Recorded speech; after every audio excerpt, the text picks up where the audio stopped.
Buenas tardes a todos y a todas. En principio, agradecer a la Oficina Regional que con tanto trabajo ha organizado esta importantísima reunión y develar un poco mi omnipotencia de pensar que en 15 minutos voy a poder transmitir todo lo que quiero transmitir. Creo que va a ser imposible, pero bueno, vamos a estar 3 días aquí y tendremos oportunidades de diferentes mesas como para poder discutir y ampliar lo que aquí podamos decir. Tengo un pequeño video a propósito de lo que recién se decía de poner rostro humano, aquello de lo cual estamos hablando, ese mismo. ¿Por qué estás acá? Porque estaba embarazada, estaba muy chiquita de estar embarazada y estoy acá por eso. Vos tenías 11 años cuando estabas embarazada Sí. y tuviste a tu bebé, Sí, ¿sí? ¿Y estuviste mucho tiempo en el hospital? sí, ¿Cuánto tiempo? como casi 4 meses por ahí. Como 4 meses, sí. ¿Y cómo es un día tuyo acá? ¿Qué haces en un día? Bueno, me pongo a estudiar, me pongo a limpiar, a atender a la niña. Y bueno, y a veces descanso. ¿Y tenés familia? ¿Tenés mamá, papá? Sí, ¿Sí? nada más mamá, papá no tengo. ¿Papá no tenés? ¿Las vas a visitar? ¿Vos vas a la casa de No. tu mamá? ¿No? ¿Desde que entraste acá, todo el tiempo estuviste acá Ujú. con tu bebé? Sí. ¿Cómo fue tan corta edad tuya ser mamá? Digamos, ¿cómo fue que vos viviste todo eso? Bueno, el problema mío es por violación, por abusada. Sí, abusada. Fue una situación muy fea para vos y quedaste embarazada Sí. desde 11 años. Ujú, ujú. ¿Y qué pensás por qué estás acá vos y no estás con tu familia, tu mamá, digamos? Porque mi bebé tiene un problema, un síndrome de Moebius, y por eso ahora mismo no estoy acá todavía, porque ella tiene que llevar a la cita y tiene que buscar el lugar cerca y tener todas las cosas al día. Porque vivís acá, Ajá. estás cerca del hospital. Sí, yo quiero que me ayuden para volver con mi mamá, estar con todos mis hermanos. Quiero volver, por favor, ayúdenme.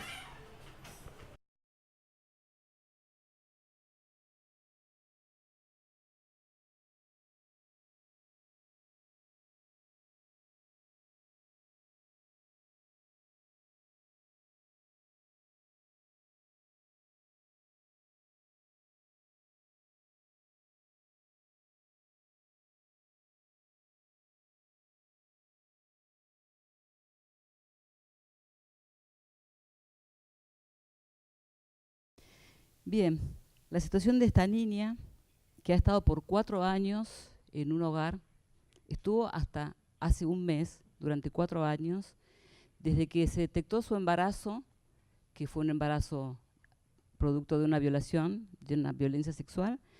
Ella estuvo en el hospital público, internada, hasta que la bebé nació, esos 4 meses que ella dice, y desde que la bebé nació hasta los 4 años estuvo en el hogar. Y pudo salir porque comenzamos un trabajo, pero finalmente nosotros sabemos que, como esta niña, hay miles de niños que en América Latina solamente nosotros tenemos una referencia a partir del año 2013, que fue el relevamiento regional que arrojó un número de 240.000 niños entre 0 y 18 años que viven en las instituciones en los países de América Latina y el Caribe. De ese número total, 240.000 niños, en el año 2013 pudimos hacer, junto con la oficina regional, un relevamiento de los niños que contaban entre 0 y 3 años en ese momento, y el resultado arrojado es que una proyección de aproximadamente el 10% de esos niños tienen entre 0 y 3 años. Por lo cual tenemos en los países de la región aproximadamente 24.000 niños y niñas entre 0 y 1.000 días de vida que están viviendo en las instituciones. estar en este último panel me ahorra poder tener que decir muchas de las cuestiones que ya fueron dichas con mucha propiedad durante el día de hoy, pero sí me permite quizá poder integrar ese conocimiento, ponerle justamente un indicador específico para nuestra región, que es América Latina, y poder tener algún acuerdo de trabajo para superar esta situación, que es el modelo de prevención del abandono, que voy a presentar luego muy brevemente. Además del indicador cuantitativo de estos 24.000 niños, tenemos indicadores cualitativos, ya que trabajamos en muchos de los países de la región, también podemos ir, visitar y conocer, ver y trabajar con los niños y las niñas que están en los hogares, y realmente sabemos que están además en muy malas condiciones generalmente, por lo cual no es solamente un indicador cuantitativo, sino un indicador de calidad. Digamos, cómo es que esos niños tan pequeños están pasando sus días en un repertorio enorme de lugares como son las casas cuna, las macroinstituciones, instituciones más pequeñas, más grandes, de todo tipo, generalmente con escasa cantidad de cuidadores y escasamente preparados, que están llevando adelante el cuidado como pueden también de esos tantos miles de niños que están en las instituciones.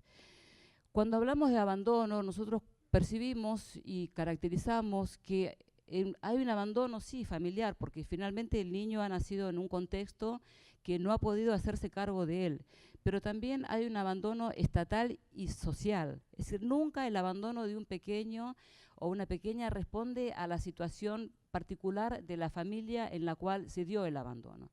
Es decir, el abandono responde a una cuestión mucho más, más grande, más importante, que es justamente el fracaso de las políticas públicas, que no se han podido organizar de manera tal de contener mecanismos como para poder prevenir que ese niño quedara al margen y cayera encima en una tan mala respuesta como es la respuesta institucional. Nosotros sabemos además que ha habido abandono y no entrega segura por la cantidad de casos en los cuales uno observa cómo se ha dado la llegada del niño al cuidado alternativo. Podría haber habido entrega segura, lo cual deben ser mecanismos que los sistemas contengan, pero sin embargo no. Lamentablemente la manera de llegar los niños a las instituciones es a través de mecanismos que multiplican los riesgos y multiplican las posibilidades de vulneración de derechos de los niños y las niñas, como el caso que acabamos de ver. Entonces, ¿cuáles son las razones? Obviamente es un tema muy complejo, nosotros apenas vamos a caracterizar algunas situaciones. Además preparamos un fact sheet con información que ustedes tienen en la mesa, como para compartir en estos días. Identificamos 3 grupos de factores. Por un lado, factores culturales y sociales. Es decir, todavía en los países de América Latina y del Caribe tenemos la predominancia de un paradigma tutelar. Realmente la brecha entre el enfoque de derechos y la atención que se le está dando a los niños es realmente muy grande. Y con ese paradigma tutelar todavía vigente se sostienen los hogares desde acciones caritativas y filantrópicas que están muy alejadas de lo que es la idea de protección de derechos. Hay una penalización y estigmatización de la pobreza de los niños y las familias y sus comunidades. Todavía hay una gran desconfianza para trabajar con esas familias. También identificamos que hay un doble estándar en la garantía universal de los derechos. Para algunos niños sí hay garantías, se habla de lo que es la importancia de la estimulación, el cuidado, etcétera. Para otros no hay ningún tipo de garantías. Hay creencias políticas y prácticas basadas en visiones conservadoras, patriarcales, discriminatorias, lo que es el modelo de familia tradicional, el peso del cuidado sobre la mujer, que le refuerza ese mandato respecto del instinto del amor maternal tan vigente en nuestros países. Además, también reconocemos que hay intereses detrás del sostén del cuidado residencial, es decir, una suerte de industria del orfanato que ha sido reconocida también internacionalmente, entre otros relacionadas con la adopción de los niños pequeños como un botín, digamos, como un bien valioso, utilizable para la adopción internacional. Además, hay factores políticos, institucionales, la ausencia de un enfoque sistémico que articule y dé integralidad a las políticas, programas y acciones que puedan establecer una comunidad de cuidados donde, como se dijo, no es solamente la familia responsable, sino la comunidad inmediata y un sistema que tiene mecanismos de cuidado y protección. Hay una tensión no resuelta entre la universalización y la focalización de las políticas públicas. ¿Esto qué quiere decir? Que nos estamos alejando de tener políticas específicas para sectores específicos que se encuentran en situaciones de vulnerabilidad. Es decir, esa es una cuestión que nos cuesta mucho resolver.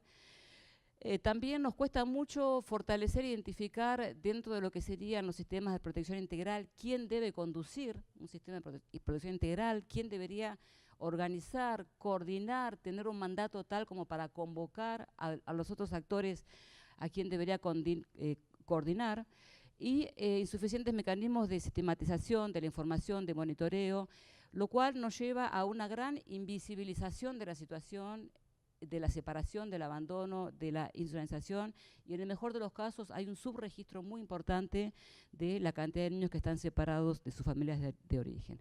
Además, debemos decir también que en la sociedad civil, incluso los mecanismos estatales de exigibilidad y control de cumplimiento de derechos son todavía muy débiles.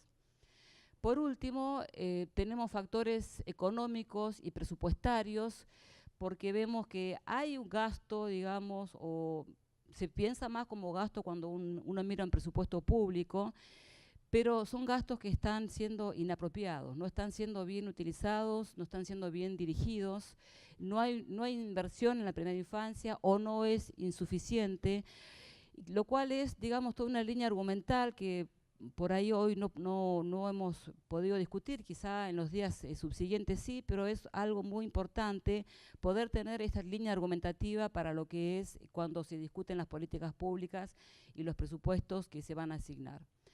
¿Cuáles son las consecuencias? Bueno, aquí se habló bastante de cuál es el corpus argumentativo con el que contamos para poder mostrar cuáles son las consecuencias de no invertir, de no asistir a la infancia, desde políticas preventivas.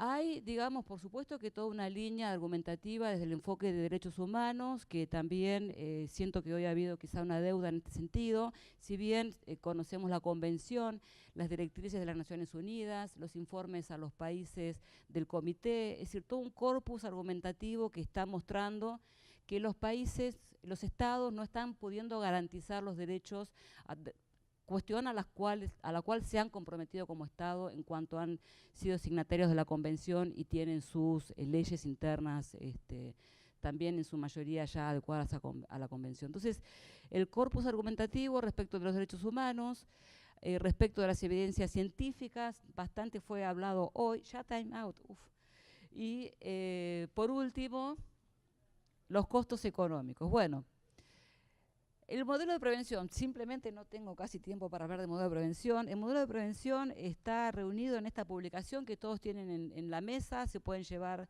su publicación cada uno a su casa, pero el modelo de prevención fue generado desde la oficina regional conjuntamente con mi organización, RELAF, y ponemos énfasis donde justamente vemos las debilidades de las políticas públicas, y que son en tres aspectos. Por un lado, promovemos la corresponsabilidad, es decir, vemos que en la prevención hay actores que están ausentes. En segundo lugar, la integralidad desde un paradigma conceptual que promueve la integralidad de los enfoques. Y en último lugar, tener muy claro que tiene que haber una necesaria articulación dentro de los diferentes subsistemas de las políticas públicas de los países. La elaboración del modelo tiene esta triple impronta de corresponsabilidad y debo decir que fue un trabajo muy importante que se hizo, relevando todos los programas existentes en los países a nivel de primera infancia, como algunos fueron mencionados aquí, Chile Crece Contigo, Cero a Siempre en el caso de Colombia, Uruguay Crece Contigo, Primeros Años en Argentina, etcétera, donde vimos que justamente las debilidades de esos programas tenían que ver con la falta de integralidad. Entonces el modelo viene a dar una respuesta respecto de cómo elaborar tanto la política pública como la respuesta concreta frente a cada intervención. Entonces, hicimos dos ejercicios de aplicación, uno en Panamá y otro en Uruguay, donde es utilizado a dos niveles, a nivel de los decisores y a nivel de los operadores. Hemos tenido una cantidad de representantes importantes en niveles de incidencia de la política pública, de salud, de sectores de mujer, protección de la infancia, justicia, etcétera. Y eso nos ha permitido identificar cuáles son las utilidades del modelo, porque además que estaban, digamos, propuestas en términos de objetivo, pudimos comprobarlas en su aplicación, que nos permite, en primer lugar, realizar un diagnóstico importante sobre cuáles son los servicios existentes en el país y cuáles son las carencias y por dónde se debe avanzar para la construcción realmente de un modelo que sea capaz de prevenir y de proteger y de prevenir el abandono. Además, también permite revisar el concepto de abandono, porque el concepto de abandono nosotros tenemos lamentablemente todavía una rémora muy teñida del enfoque tutelar, pero tenemos que tener un concepto de abandono desde el enfoque de derechos humanos para que los operadores puedan aplicar sin estigmatizar a las familias y poder identificar realmente cuándo hay abandono, cuándo hay negligencia, cuándo tiene que ver con que no ha habido un apoyo de la comunidad o de las políticas públicas, etcétera. Además nos está permitiendo tanto en Panamá como en Uruguay, y esperamos que en los países que vamos a ir trabajando, cuáles serían los próximos pasos para realmente poder proyectar una reconversión de los sistemas. Recomendaciones para UNICEF, tengo 3 y muy sintéticas, ¿sí? No sé si es la pila acá. A la escala internamente, hay que profundizar el desarrollo iniciado con el modelo de prevención. Realmente el modelo de prevención ha sido generado también desde una validación intersectorial de la propia oficina regional, donde intervinieron los especialistas de educación, de salud, de primera infancia, de discapacidad, de protección. Entonces, creo que es un camino muy importante poder profundizar este trabajo conjunto intersectorial, porque creo que si uno va a enfrentarse a los decisores de política pública, tiene que empezar por casa, como se dice, es decir, mostrar que realmente la articulación, la interacción entre los sectores es posible, como se dijo aquí al inicio de esta jornada, para luego poder recomendar esta interacción a los actores de gobierno, que generalmente son los interlocutores que ustedes tienen. A escala regional, tomar ventaja de los espacios regionales, aquí fue mencionado por Teresa, el espacio Mercosur, el espacio del Caribe también, donde ya ha sido lanzado el llamado a la acción, que me gustaría, aunque sé que me excedí de tiempo, pero son 2 minutos, creo que sería importante que lo puedan ver. Y por último, a escala nacional, impulsar compromisos que lleven a metas dimensionables, es decir, poder poner objetivos reales y concretos de transformación con resultados que nos puedan mostrar en una proyección temporal que realmente hemos sido capaces de mejorar los indicadores dentro de las políticas públicas.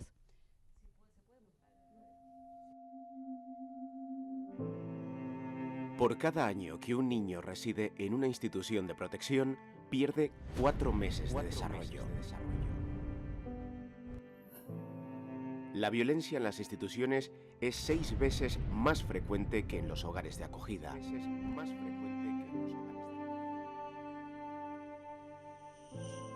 Y la violencia sexual 6 veces más frecuente que en las alternativas de protección basada en el cuidado familiar.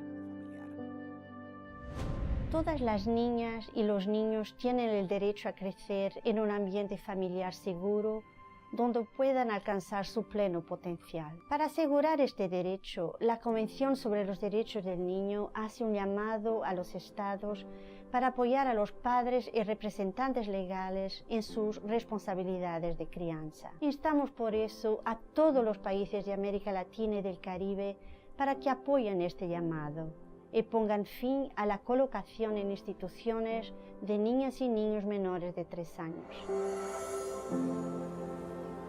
Poner fin a la institucionalización de niñas y niños implica implementar reformas inmediatas en los sistemas de protección de los estados de la región, como por ejemplo,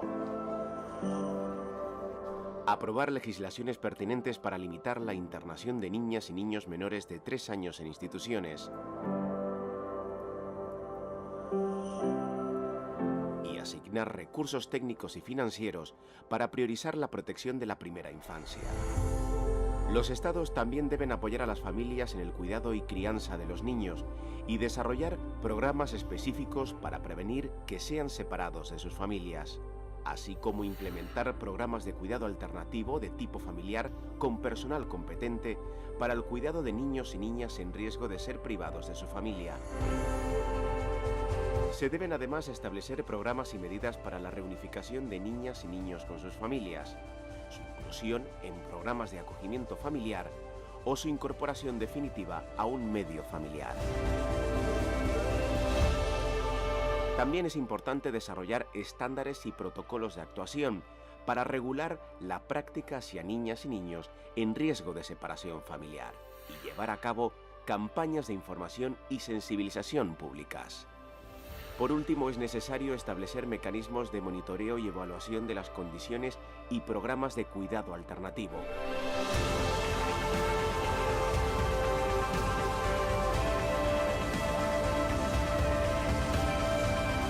En América Latina y el Caribe se estima que más de 240.000 niñas, niños y adolescentes viven en instituciones. De ellos, los más vulnerables son los menores de 3 años. Pongamos fin al internamiento de niños menores de 3 años en instituciones de protección en América Latina y el Caribe. Este es un objetivo que todos podemos alcanzar.